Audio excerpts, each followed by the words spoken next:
Bonsoir à tous et bienvenue dans ce flash de 18h. Le chef de l'État apporte son soutien et ses encouragements à l'équipe nationale des moins de 20 ans au Qatar. Les éléphantos sont sur place pour participer au tournoi des 4 nations. Le reportage d'Awa Touré, notre envoyé spécial.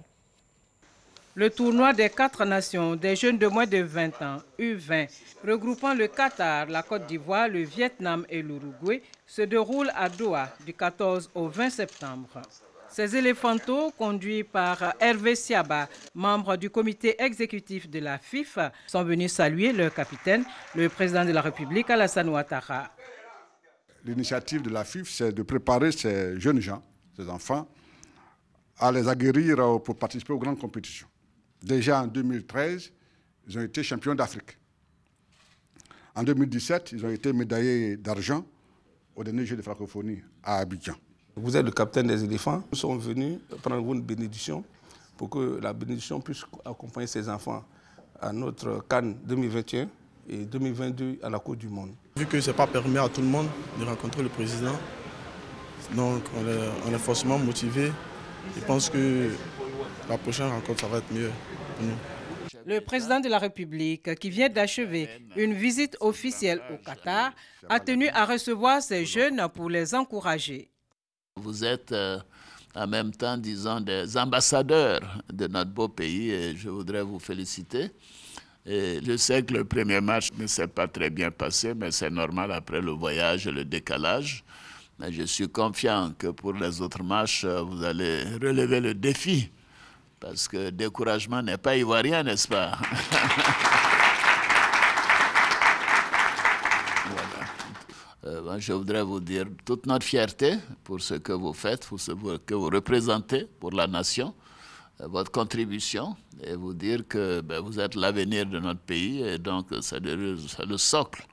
Donc l'avenir de la Côte d'Ivoire et nous sommes très heureux. Nous avons signé un protocole au plan culturel et sportif. D'ailleurs, l'émir a décidé que tous les Ivoiriens qui seraient ici pour des études ou pour des séjours d'études ou de formation seraient boursiers. C'est-à-dire que donc ça ouvre des perspectives. C'est vous dire que nous pensons à la jeunesse chaque fois que nous faisons ces déplacements. Nous avons des compétitions importantes à venir, la CAN en 2021 et puis en 2022, bien sûr, la Coupe du Monde. Et je suis sûr que cette fois-ci, nous allons tout faire pour que nous soyons parmi ceux qui vont jouer. Je suis certain que certains d'entre vous feraient partie de l'équipe nationale. Je vous souhaite bonne chance. Bonne chance à chacun de vous. Battus 3-1 par l'Uruguay lors de la première journée, les éléphantos vont affronter le Vietnam pour le compte de la seconde journée. L'État de Côte d'Ivoire a signé en août 2017 avec les organisations syndicales un protocole d'accord instituant une trêve sociale mettant ainsi fin à une longue période de grève dans la fonction publique. Un an après, les deux parties se sont retrouvées pour évaluer les accords. Selon les signataires, 90% des points ont été mis en œuvre. On fera à 20h le bilan exact, 13 mois après les négociations, et ça sera avec Grace Kando. Le ministre de l'Économie et des Finances a lancé ce mercredi au plateau la 4e revue du programme économique et financier période 2016-2019. Au menu des discussions, le bilan de la mise en œuvre du programme en 2018 et les prévisions pour l'année 2019. Le programme a pour objectif d'accompagner la mise en œuvre du plan national de développement. Depuis pratiquement 9 jours, les élèves ont repris le chemin de l'école. C'est le moment pour les élèves et parents d'élèves de faire des achats à la librairie conventionnelle ou librairie par terre. À 20h, on verra quel est le choix des parents dans le dossier réalisé par Grace Kando.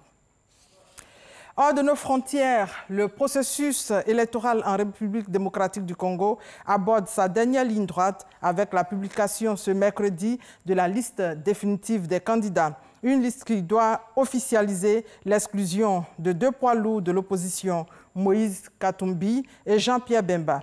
L'ex-vice-président ne baisse pas les bras, comme en témoigne sa décision de faire une nouvelle fois appel de la peine prononcée contre lui lundi à la CPI pour subornation de témoins.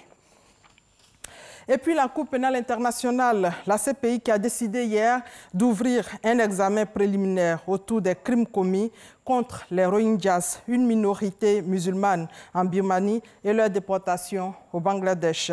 Cet examen annoncé par la CPI 2 semaines après s'être déclarée compétente pour enquêter sur de tels faits pourrait aboutir à l'ouverture d'une enquête formelle de la CPI basée à La Haye, aux Pays-Bas, sur ce qui pourrait constituer un crime contre l'humanité.